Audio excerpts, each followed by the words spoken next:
Dari yang lu observasi ya, apa sih menurut lu penyebab utama kemiskinan? Manusia ini menurut gue, mau ngomongin orang susah, menengah, orang kaya sekalipun, itu diciptakan Tuhan itu by default, sistemnya tuh 4 menurut gue. Sebagai manusia ya, sistemnya tuh 4. Yang pertama adalah apa yang masuk ke dalam otak lu. Itu yang akan ngebentuk mindset lu. Nah, mungkin ketika Leon hidup bersama papa mama Leon 20 tahun, dengan Leon hidup bersama mamanya Theo 20 tahun, diketemuin akan jadi produk yang sangat berbeda. Pola pikir menengah ke bawah. Yang kalau sekarang Theo tidak berubah, nanti Theo punya anak, turun lagi tuh. Berarti yang pertama kali berubah secara sadar tidak sadar adalah apa yang masuk ke kepala gue.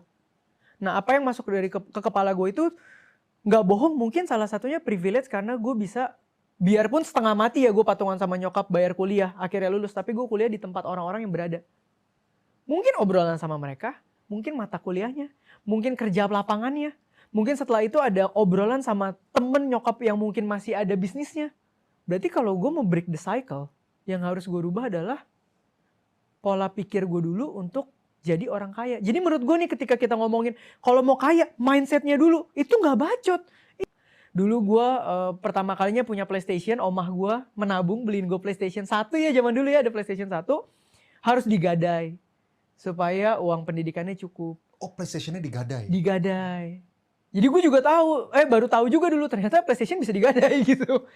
Jadi mulai sadar adalah ketika gue waktu itu mau bayar uang sekolah, akhirnya nyokap gue ada punya temenan lah sama salah satu temen gue punya mama. Nah ini mungkin kalau yang nonton dia juga tahu tuh gitu ya. Ya akhirnya adalah narasi bahwa boleh nggak gue naik ojek waktu itu ke rumah temen gue ngutang sama mamanya untuk bayar uang sekolah. Di saat melakukan hal itu gue tuh nangis.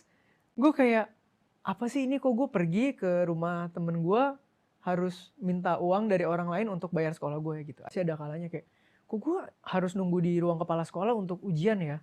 Kalau udah bayar baru masuk kelas ikut ujian.